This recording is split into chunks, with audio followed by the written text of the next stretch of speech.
कराची पाकिस्तान जाने वाला सलन नामक एक मालवाहक जहाज को हॉर्मुज स्ट्रेट पार करने की अनुमति नहीं दी गई थी और वह भारत आ रहा है। मरीन ट्रैफिक वेबसाइट के अनुसार जहाज अब मुंबई की ओर प्रस्थान कर चुका है। कानूनी प्रोटोकॉल का पालन करने में विफल रहने पर ईरानी ने जहाज को अनुमति देने से इनकार किया। अमेरिकी राष्ट्रपति डोनाल्ड ट्रंप ने कहा कि पूरे ईरान को एक रात में खत्म किया जा सकता है और वह रात कल की रात भी हो सकती है। उनका यह बयान ऐसे समय में आया जब ईरान ने उनकी ओर से प्रस्तावित युद्ध विराम को डेडलाइन से पहले खारिज कर दिया। ईरान की मांग है कि युद्ध पूरी तरह से समाप्त किया जाए।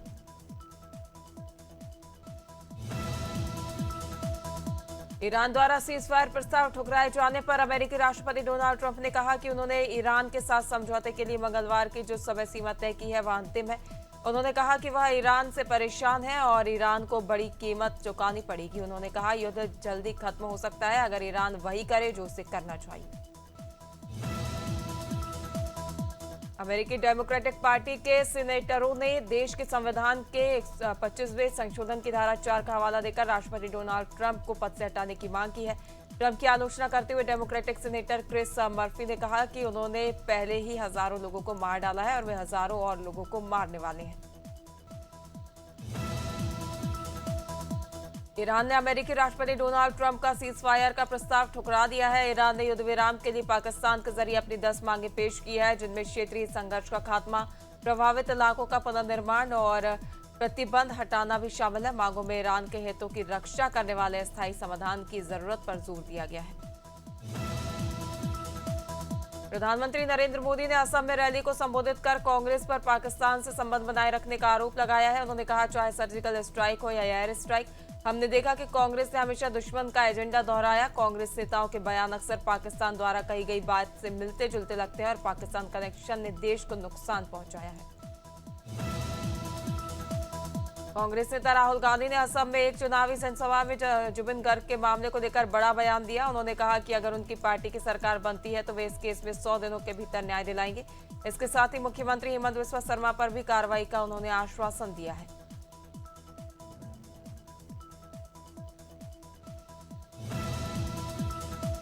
सुप्रीम कोर्ट ने अरुणाचल प्रदेश के मुख्यमंत्री पेमा खांडू के परिवार से जुड़ी कंपनियों को सरकारी ठेके के मामले में सीबीआई जांच का आदेश दिया है। सीबीआई को 2015-2025 तक के निर्णयों की प्रारंभिक जांच करनी होगी और 16 सप्ताह में रिपोर्ट पेश करनी होगी। यह मामला 1270 करोड़ से अधिक के ठेकों में अनियमितताओं से। हाथरस में आप सांसद संजय सिंह ने रोजगार और सामाजिक न्याय दो पदयात्रा के दौरान भाजपा सरकार पर तीखा हमला बोला। उन्होंने दलितों, युवाओं और महिलाओं पर बढ़ते अत्याचार और मनरेगा रोजगार के 65% की गिरावट का मुद्दा उठाया। संजय सिंह ने पेपर लीक को युवाओं के भविष्य के साथ खिलवाड़ बताते हुए अस्पतालों की बदहाली पर भी सवाल खड़े किए।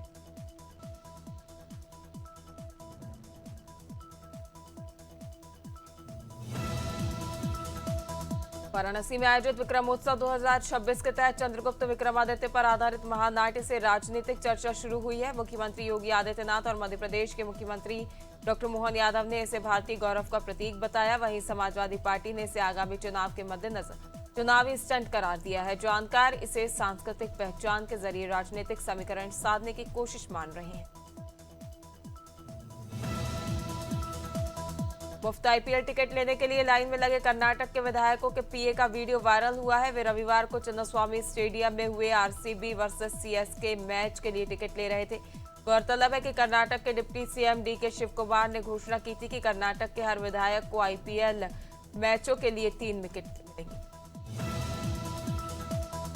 दिल्ली सरकार ने गोदामों से सीधे एलपीजी सिलेंडर की बिक्री पर पूर्णतः प्रतिबंध की घोषणा की है। सीएमओ दिल्ली ने एक्स पर लिखा, गोदाम से सीधे सिलेंडर बेचना अवैध है और ऐसी किसी भी गतिविधि पर कड़ी कार्रवाई की जाएगी। उपभोक्ताओं की सुविधा को ध्यान में रखते हुए पूरे शहर में 5 किलोग्राम एलपीजी सिलेंडर की उपलब्धता बढ़ाई गई है। बिलासपुर में छत्तीसगढ़ प्रदेश लिपिक वर्गीय शासकीय कर्मचारी संघ ने अपनी विभिन्न मांगों को लेकर फिर विरोध जताया है। संघ ने अतिरिक्त कलेक्टर को ज्ञापन सौंपकर निलंबित रीडर प्रहलाद नेताम की बहाली और जर्जर कार्यालय भवनों की मरम्मत की मांग की है। कर्मचारियों ने खराब कार्य स्थितियों, महिला सुविधाओं की कमी और सुरक्षा व्यवस्था पर भी चिंता जताई है। चंदेरी नगर पालिका में 14 दिनों से जारी सफाई कर्मचारियों की हड़ताल का अब तक समाधान नहीं निकल पाया है, जिससे शहर में गंदगी और बदबू की समस्या बढ़ गई है। भीम आर्मी के नेतृत्व में कार्यकर्ताओं ने मजदूरों की मांगों और बहाली को लेकर तहसीलदार को ज्ञापन सौंपा। इस दौरान नगर पालिका में भ्रष्टाचार के खिलाफ नारेबाजी हुई और भारी पुलिस बल मौके पर तैनात रहा। बुरहानपुर में वन विभाग ने अवैध गोंद की तस्करी के खिलाफ लगातार कार्रवाई जारी रखी है। बोदरली गांव के पास आरक्षित वन कक्ष में झाड़ियों में छिपाए 8 बोरे धावड़ा गोंद कुल 369 किलो जब्त किए गए। इससे पहले खकनार के बोराखेड़ से 845 किलो सलाई गोंद भी जब्त की जा चुकी है। गंजबासौदा में स्टेशन राम मंदिर के पास शराब ठेका हटाने को लेकर युवाओं का धरना प्रदर्शन लगातार जारी है। स्थानीय निवासियों और सामाजिक संगठनों ने सामाजिक गतिविधियों और धार्मिक भावनाओं पर असर को लेकर चिंता जताई। युवाओं ने प्रशासन से कई बार अनुरोध किया, लेकिन ठोस कार्रवाई न होने पर आंदोलन जारी रखने की चेतावनी दी गई है। ग्वालियर के पड़ाव थाना क्षेत्र में हिस्ट्री शीटर के साथियों ने सिटी सेंटर स्थित हाईजेक कैफे के संचालक सचिन शर्मा और उसके साथियों के साथ मारपीट की है। घटना सीसीटीवी कैमरे में कैद हो गई है और मारपीट की वजह से फ्री एंट्री न देने पर पंपी संजिश बताई जा रही है।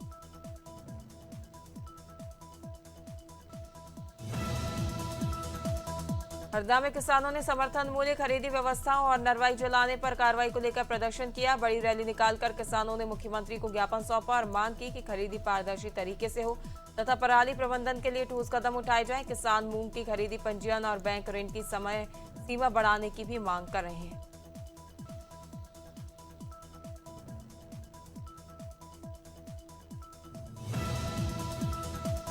हरिद्वार के ललतारा पुल पर एक युवक लोहे के गटरनुमा ढांचे पर चढ़ गया, जिससे अफरा तफरी मच गई। पुलिस ने मौके पर पहुंचकर रेस्क्यू ऑपरेशन के जरिए उसे सुरक्षित नीचे उतारा है। युवक की मानसिक स्थिति ठीक न होने के संकेत मिले हैं और पुलिस मामले की जांच पड़ताल कर रही है।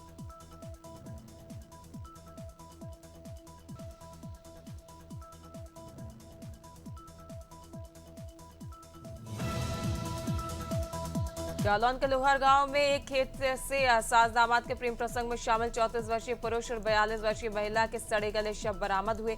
प्रारंभिक जांच में आत्महत्या की आशंका जताई जा रही है, जबकि मृतक पुरुष की पत्नी ने हत्या की संभावना भी व्यक्त की है। पुलिस ने शव पोस्टमार्टम के लिए भेजकर परिजनों से पूछताछ शुरू कर दी। कानपुर के चकेरी थाना क्षेत्र में शादी से पहले पति की गंभीर किडनी बीमारी छिपाने और बाद में पत्नी से 30 लाख रुपया किडनी देने का दबाव बनाने का मामला सामने आया है। पीड़ित महिला ने पति निशांत कुमार और ससुराल के खिलाफ एफआईआर दर्ज कराई है और पुलिस जांच कर रही है। महिला का आरोप है कि ससुराल पक्ष ने उसे मानसिक प्रताड़ना और गाली गलौज का भी शिकार बनाया। कानपुर में सरकारी वाहन का दुरुपयोग करते हुए एक वीडियो सोशल मीडिया पर वायरल हुआ है। वीडियो में हेड कांस्टेबल कॉल 112 की जेब्रा बाइक पर महिला को बाइक चलाना सिखाते नजर आ रहे हैं। यह घटना गोविंद नगर थाना क्षेत्र के रेलवे ग्राउंड की बताई जा रही है।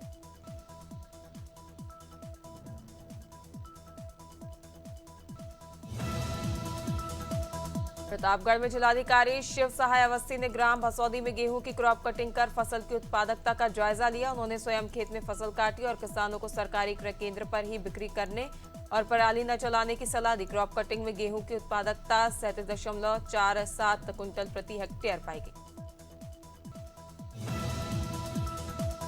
प्रयागराज के हाथीगाहा गांव में दबंगों ने महिला और पुरुष को लाठी डंडों और ईंट पत्थरों से जमकर पीटा। घटना रविवार रात करीब 10:30 बजे हुई और वीडियो में हिंसा साफ दिखाई दे रही है। पीड़ित परिवार का आरोप है कि पुलिस दबंगों का साथ दे रही है और भुक्तभोगी को थाने में बैठा कर रखा गया, जबकि उन्होंने तहरीर भी दे दी थी। रायपुर में पियानो प्रोजेक्ट के तहत देर रात तक चलती पार्टी का वीडियो वायरल हुआ है। वीडियो में दिखाया गया है कि इन्फ्लुएंसर युवाओं और युवतियों को अपने हाथों से शराब पिला रहे थे, जिससे कमिश्नरेट के नियम तार-तार होते नजर आए। घटना ने सोशल मीडिया पर चिंता और आलोचना दोनों बढ़ा दी है।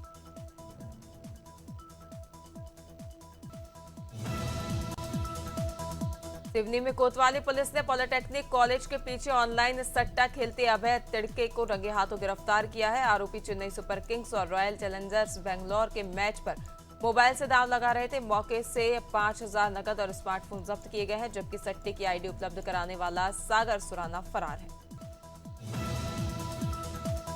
टीकमगढ़ में जिले के सभी 808 बूथों पर भाजपा के 47वें स्थापना दिवस समारोह का आयोजन किया गया। बूथों पर ध्वजारोहण, स्वच्छता, रंगोली और दीपोत्सव कार्यक्रम आयोजित किए गए, जबकि मुख्य नगर मंडल कार्यक्रम में संपन्न हुआ। कार्यक्रम में भाजपा जिला अध्यक्ष सरोज राजपूत, वरिष्ठ नेता और कार्यकर्ता उपस्थित रहे और मुख्यमंत्री डॉक्टर मोहन यादव व प्रदेश अध्यक्ष हेमंत खंडेलवाल का संबोधन सुना। उज्जैन के भाटपा चालान थाना पुलिस से 10,000 रुपए के इनामी गांजा सप्लायर दीपक कुशवाहा को गिरफ्तार किया है। आरोपी के कब्जे से 4 किलो 200 ग्राम गांजा और मारुति स्विफ्ट कार जब्त की गई है।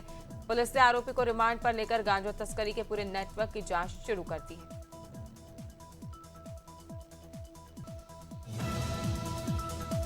उज्जैन जिले में बड़नगर पुलिस ने 36.58 ग्राम एमडी ड्रग के साथ शेरू हुसैन को गिरफ्तार किया है। आरोपी ने बताया कि वह यह ड्रग रतलाम से लाकर बड़नगर में बेचता था।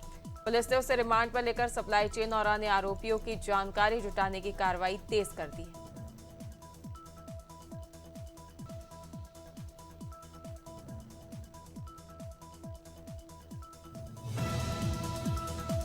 हरिद्वार के कोतवाली रानीपुर क्षेत्र में लापता हुए 4 साल के बच्चे को पुलिस की तत्परता से कुछ ही घंटों में सकुशल बरामद कर लिया गया। एसएसपी नवनीत भुल्लर ने बताया कि सीसीटीवी फुटेज और मुखबिर तंत्र की मदद से विशेष टीम ने सघन सर्च ऑपरेशन चलाया, जिसमें ये सफलता प्राप्त हुई।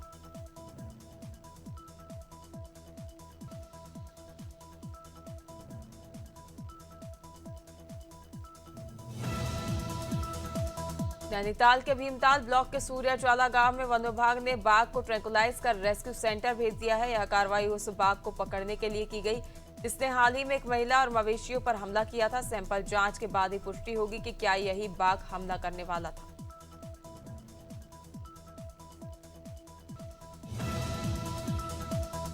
उन्नाव के पुरवा थाना क्षेत्र में पुलिस और बदमाशों के बीच मुठभेड़ हुई, जिसमें 25,000 रुपए का इनामी गैंगस्टर इरफान अहमद और उसका साथी प्रेम सिंह गिरफ्तार हुआ है।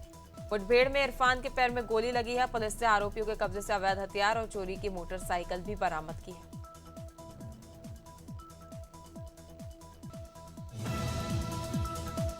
अलीगढ़ पुलिस और सर्विलांस टीम ने बड़ी कार्रवाई में 235 को मोबाइल फोन बरामद कर उनके असली मालिकों को लौटाए हैं। इनकी कुल कीमत लगभग 40 लाख से भी ज्यादा बताई जा रही है। लोगों ने अपना खोया मोबाइल पाकर खुशी जताई और पुलिस की जमकर सराहना की।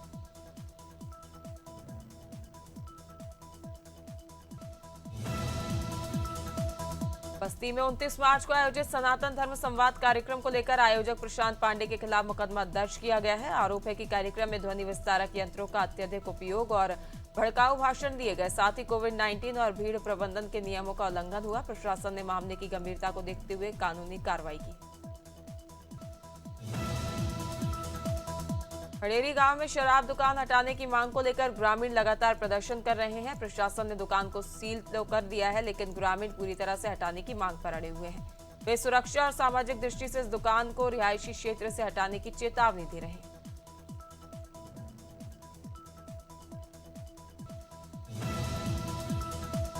बुलंदशहर के थाना खानपुर क्षेत्र में लखावटी खानपुर मार्ग पर स्कूटी सवार युवक को दिनदहाड़े चाकू से गोदकर हत्या कर दी गई। हमलावर फरार हो गया और मृतक के भाई पर भी हमला किया, जिससे जिला अस्पताल में भर्ती कराया गया है। पुलिस ने शव को पोस्टमार्टम के लिए भेज मामले में जांच शुरू कर दी है।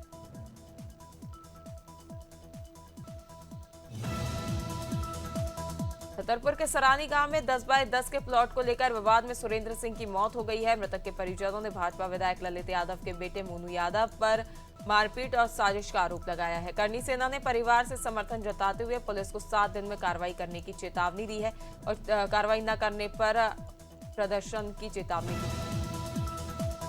ग्वालियर में भाई से विवाद का बदला लेने के चक्कर में बदमाश ने गलती से अपने भाई की कार की जगह पड़ोसी की कार में आग लगा दी। सीसीटीवी फुटेज की मदद से पुलिस ने एक आरोपी को गिरफ्तार कर लिया है और 2 अन्य की तलाश जारी है।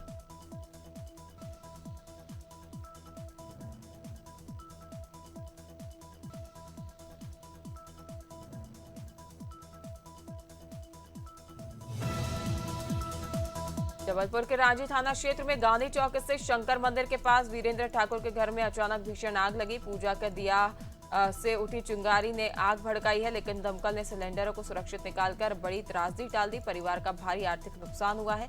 हालांकि इस घटना में कोई जनहानि नहीं हुई है।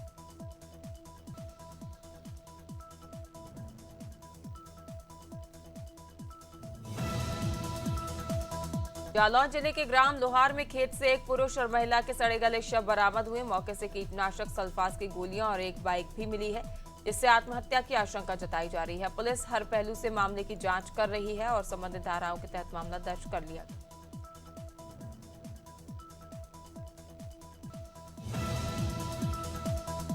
सलमान खान की तस्वीर में उनके जूते फटे दिखाई दे रहे हैं, लेकिन ये असल में बैलेंसियागा के डिस्ट्रेस्ड लेदर काउबॉय बूट्स हैं। इनकी कीमत लगभग 1,20,000 से 1,50,000 रुपए बताई जा रही है। एक यूजर ने लिखा, मुझे यह देखकर रोना आ रहा है। गाजियाबाद में लाइव परफॉर्मेंस के दौरान एक छात्र स्टेज पर चढ़ गया, जिसके बाद उसके खिलाफ सख्त एक्शन लिया गया। वहीं अब उसे लेकर सिंगर सुनंदा शर्मा ने उसका बचाव किया और कहा कि यह उसका इरादा प्यार जताने का था। छात्र ने भी माफी मांगी और कहा कि उन्हें चोट पहुंचाने का इरादा नहीं था।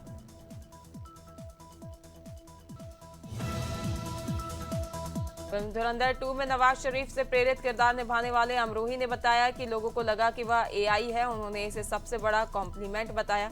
इंटरनेट पर उनके किरदार के मीम्स भी काफी वायरल हो रहे हैं।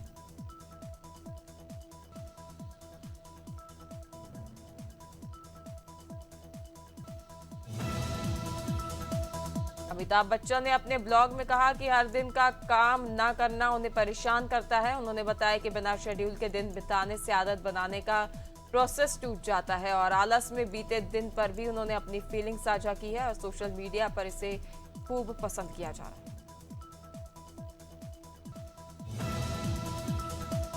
राज्यसभा में उपनेता पद से हटाए जाने के बाद सोनम बाजवा ने राघव चड्ढा का समर्थन किया है। उन्होंने उनके इंस्टाग्राम वीडियो पर ताली बजाने वाले इमोजी से रिएक्ट किया। वीडियो में राघव द्वारा उठाए गए मुद्दों को भी दिखाया गया है।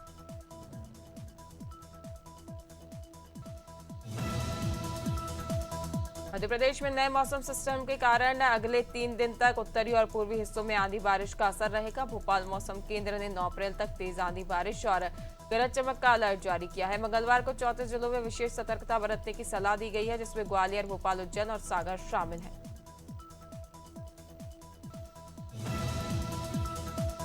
उत्तर प्रदेश में मंगलवार सुबह से मौसम अचानक करवट बदला है और राज्य के लगभग 50 जिलों में तेज आंधी बारिश और बिजली गिरने का खतरा बढ़ गया है, जिसको लेकर भारतीय मौसम विभाग ने अगले 48 से 72 घंटों के लिए अलर्ट जारी किया है। मौसम में तेज हवाओं और गरज चमक के साथ बौछारें पड़ने का अनुमान है। खासकर पश्चिमी यूपी तथा लखनऊ, कानपुर और पूर्वी इलाकों में शाम के बाद अधिक सक्रिय मौसम देखने को मिल सकता है। राजस्थान में नए मौसम सिस्टम के चलते जयपुर समेत कई जिलों में आंधी बारिश जारी है। नागौर में सुबह चने के आकार के ओले गिरने से 2 मंडियों में छुट्टी दी गई। मौसम केंद्र जयपुर ने 17 जिलों के लिए ऑरेंज अलर्ट जारी किया है।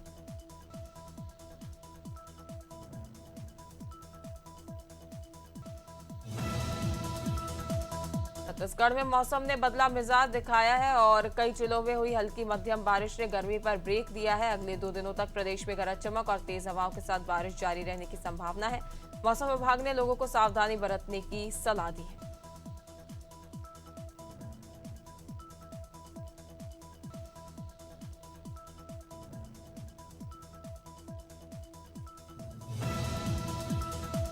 उत्तराखंड के पर्वतीय जिलों में मंगलवार को भी मौसम बिगड़ने का अनुमान है। देहरादून, टिहरी, हरिद्वार और उत्तरकाशी के कुछ हिस्सों में बिजली चमक और 50 किलोमीटर प्रति घंटे की रफ्तार से तूफान के चलते ऑरेंज अलर्ट जारी किया गया है, जबकि अन्य जिलों में हल्की बारिश और तूफान के लिए येलो अलर्ट मौसम विभाग की ओर से जारी किया गया है।